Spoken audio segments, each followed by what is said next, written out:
Bonjour, j'espère que vous allez très bien. Aujourd'hui, je vous retrouve pour commencer une nouvelle séquence sur Charles Péguy au XXe siècle. Donc Charles Péguy est un grand auteur de la littérature française du début du XXe siècle et nous allons l'étudier pendant plusieurs mois.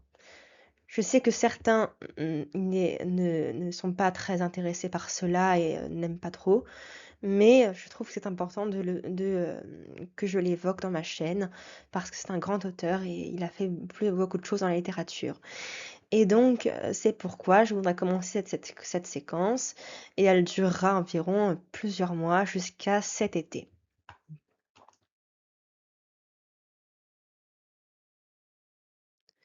Donc, je vais vous dire le plan de cette séquence. Alors, premièrement, nous ferons la biographie de cet auteur.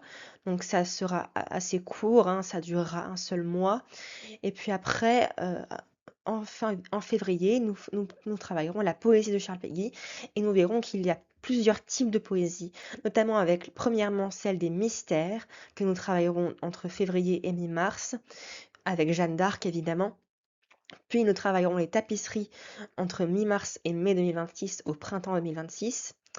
Et enfin, nous ferons l'œuvre en prose avec évidemment l'argent de mai 1900, de mai de, oula, n'importe quoi, de mai 2026 à mi-juin 2026. Donc j'espère que ce plan vous plaira et j'espère aussi qu'il est le plus exhaustif possible. Bien sûr, je suis celui de la gare des Michards. Donc nous commençons d'abord par la biographie et nous allons commencer par l'introduction. Péguy est mort comme il avait vécu, en combattant.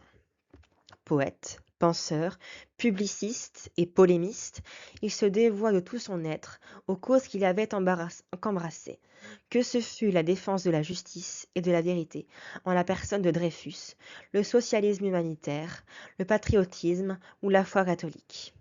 Aucune considération ne pouvait le détourner de son, de, de son idéal, ni l'empêcher de proclamer ce qu'il jugeait, dans la sincérité de sa conscience, être la vérité.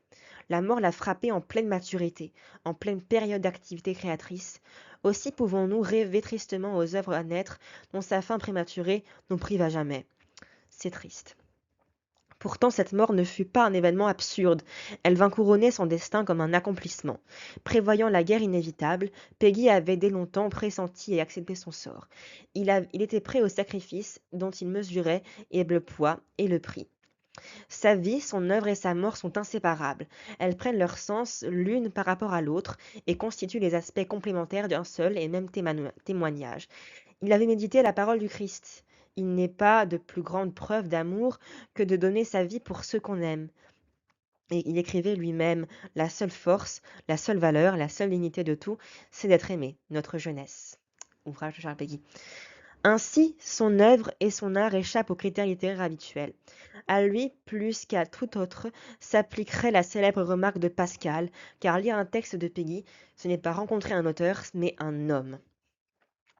Presque ignoré de son vivant, méconnu et parfois détesté, car il était intransigeant et terrible dans l'invective, Péguy devait accéder à une très large renommée posthume. Quand les susceptibilités se furent tues, on découvrit son originalité et sa grandeur. Les circonstances mêmes devinrent favorables à son rayonnement. Renouveau de la foi dans les milieux intellectuels, épreuve de la patrie durant la Seconde Guerre mondiale, nous redisions alors les vers de sa Jeanne d'Arc, car il ne se peut pas que les Français soient lâches, mais ils ont oublié qu'ils étaient courageux. Accessible et populaire autant qu'inspiré, à la fois clair et profond, Péguy a maintenant trouvé sa place parmi les plus grands poètes français. D'Orléans à Paris.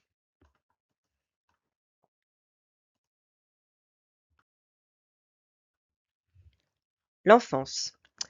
Charles Péguy est né à Orléans, dans le faubourg Bourgogne, en janvier 1873.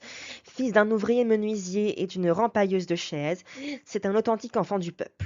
Il n'a pas encore un an quand son père meurt. Il sera donc élevé par sa mère et sa grand-mère maternelle, qui tous deux travaillent dur pour gagner leur vie.